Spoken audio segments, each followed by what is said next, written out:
Today we will do the topic Gantt chart in software engineering.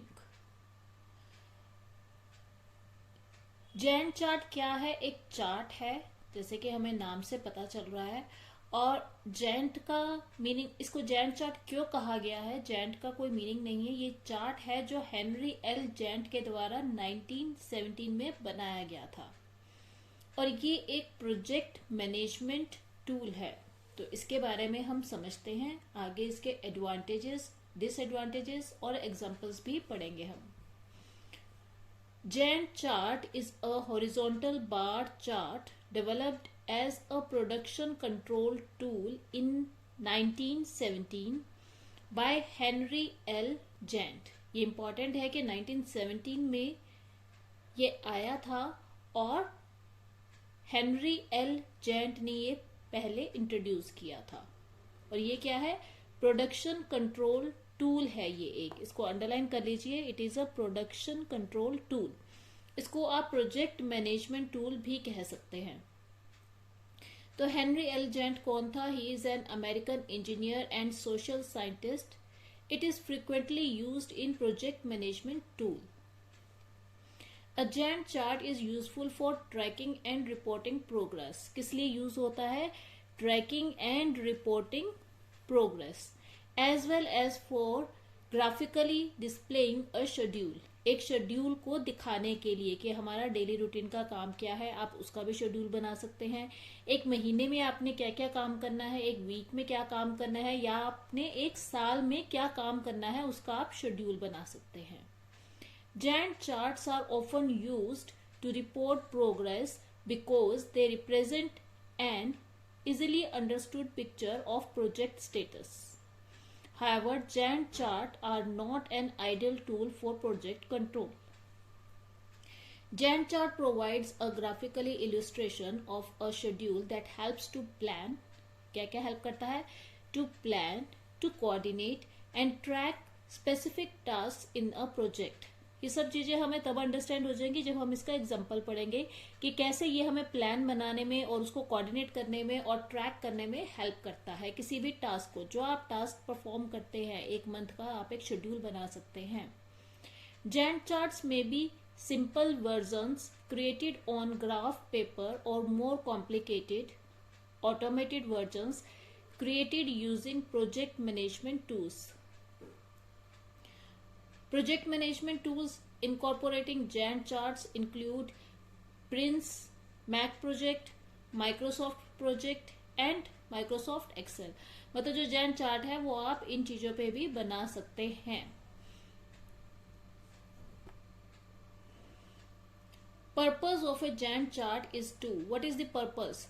क्यों बना रहे हैं हम Gantt chart? Is to present a project schedule. एक schedule बनाने के लिए, मतलब एक डेली रूटीन दिखाने के लिए, that shows the relationship of activities over time. मतलब इस टाइम के बीच में कि एक साल में हमें हर महीने में कितनी एक्टिविटीज करनी है, उसका शेड्यूल बनाने के लिए हम इसको यूज कर सकते हैं।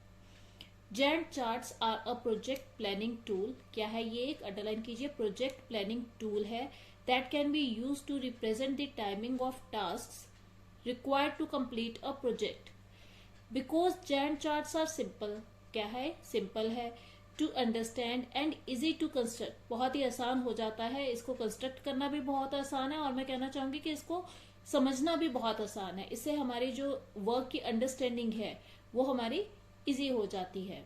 दे are used by most project managers, कि इतना अच्छा ये प्रोजेक्ट को मैनेज करता है कि मोस्ट प्रोजेक्ट मैनेजर्स इसको यूज करते हैं for all but the most complex projects।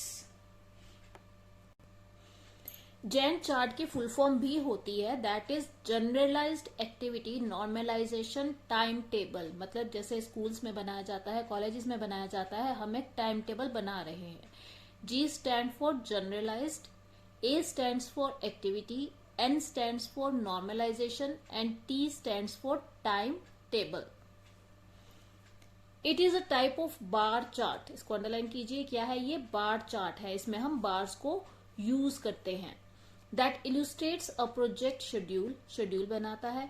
the start and finish dates of the terminal elements and summary elements of a project. Start बताता है कि कहाँ से हमारा प्रोजेक्ट स्टार्ट हो रहा है और कहाँ पे हमारा जो टाइम शेड्यूल है वो फिनिश हो रहा है. Terminal elements and summary elements comprise the work breakdown structure of the project. Some Gantt charts also show the dependency relationships between activities. और क्या शो करता है ये? Dependency relationships between activities. Gantt charts have become a common technique for representing the phases and activities of a project.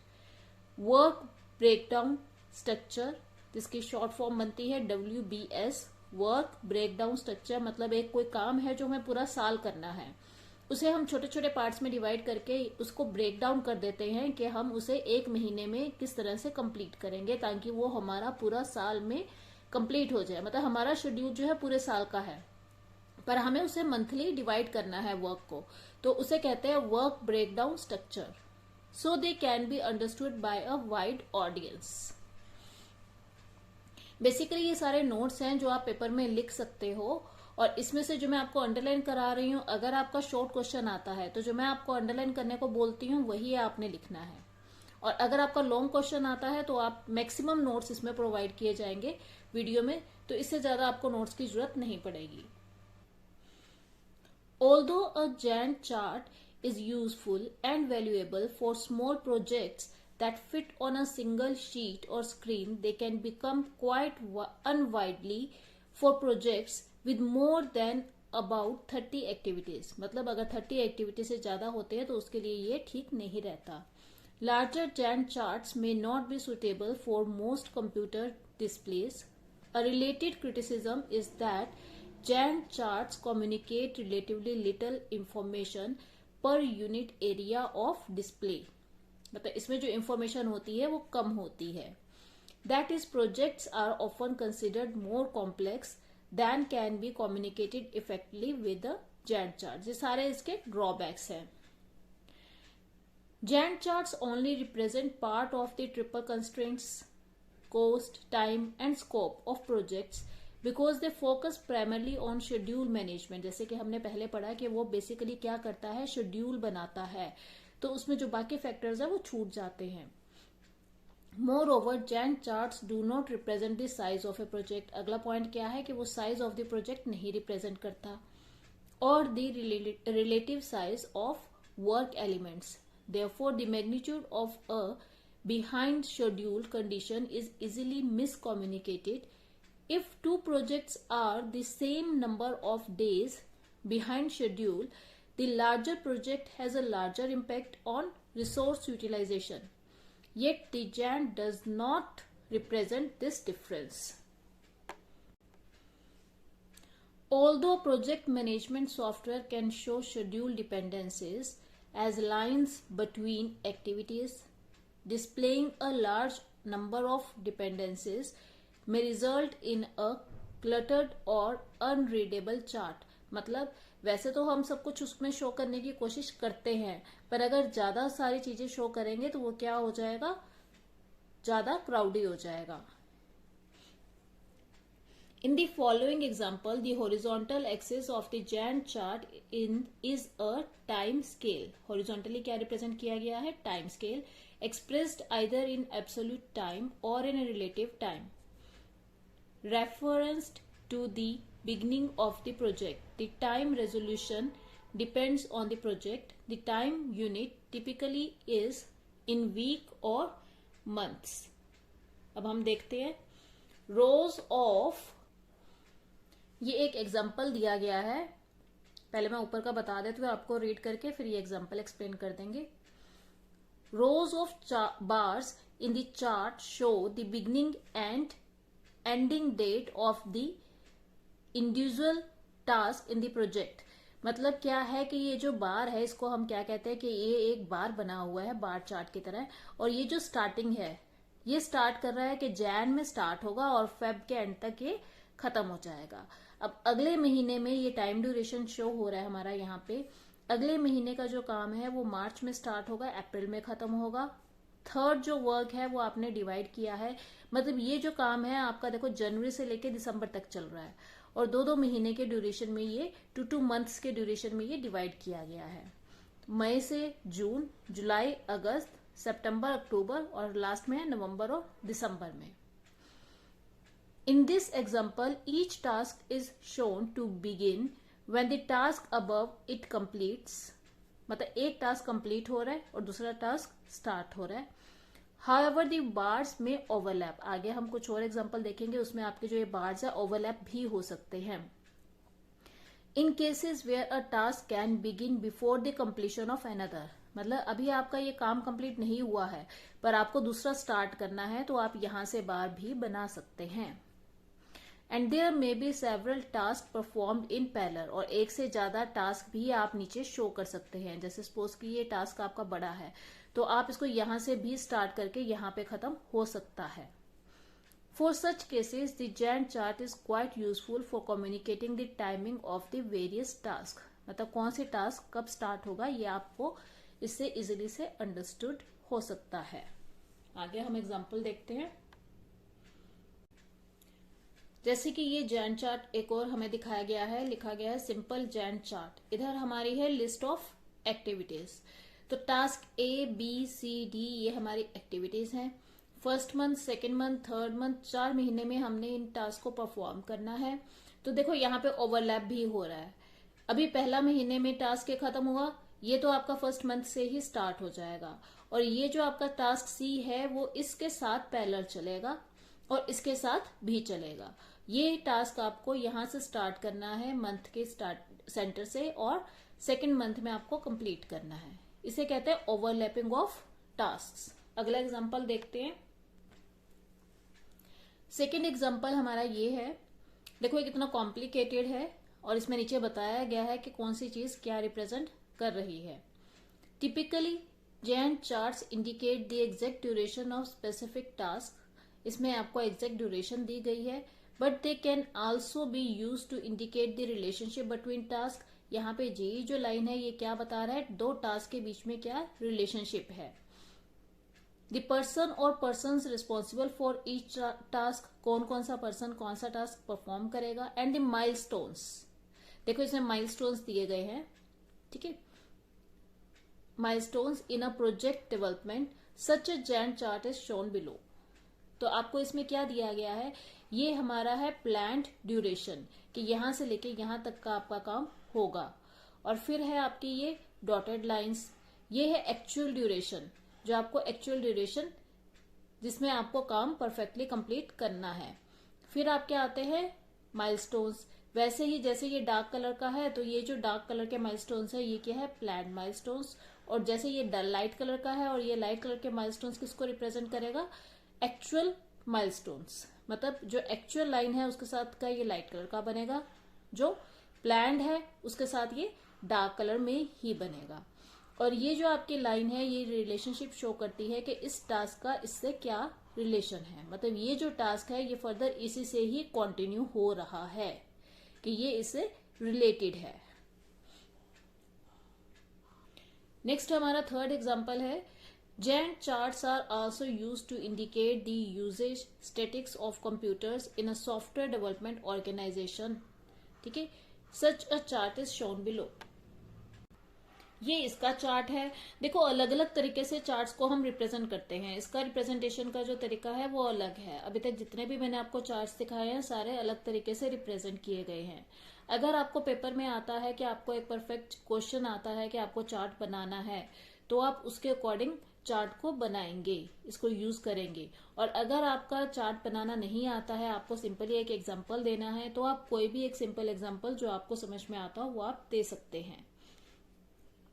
Similarly जैसे पहले हमने देखा वैसे ही ये चार्ट है, इसमें क्या दिया गया है, टाइम भी दिया गया है, और कंप्यूटर पे जो आपका काम है उसका ABCD, ये क्या है, list of activities which you have to perform on the computer. जैसे कि हमारा क्वेश्चन था, Gantt charts are also used to indicate the uses statistics of computer in a software development organisation. Software development organisation में कितना आपने computer use किया है उसका ये चार्ट है, ठीक है। और टाइम बताया गया है कि 1 बजे से लेकर 8 बजे तक आपने कितना काम किया है। अब ये जो चार्ट है, ये जो डॉटेड लाइन है, ये क्या शो रहा है? In use. ये अभी भी यूज में चल रहा है। यहाँ पे यूज हो रहा है 1 बजे से लेके अबाउट 3:15 बजे तक, ठीक है। और यहाँ पे हमें देखो, देखते ही पता चल रहा है हम इसको कैसे स्टडी कर रहे हैं। हमारा कंप्यूटर जो है, बी जो पार्टी है, उसने कितना यूज किया है? अबाउट 3:45 बजे से लेके उन्होंने 8 बजे तक पूरा यूज किया है। और जो सी पार्टी है, वो 7 से 8 बजे तक उसने हमारा सिस्टम पूरा 2 घंटे के लिए यूज किया है। आइडियल, आइडियल का मतलब क्या है?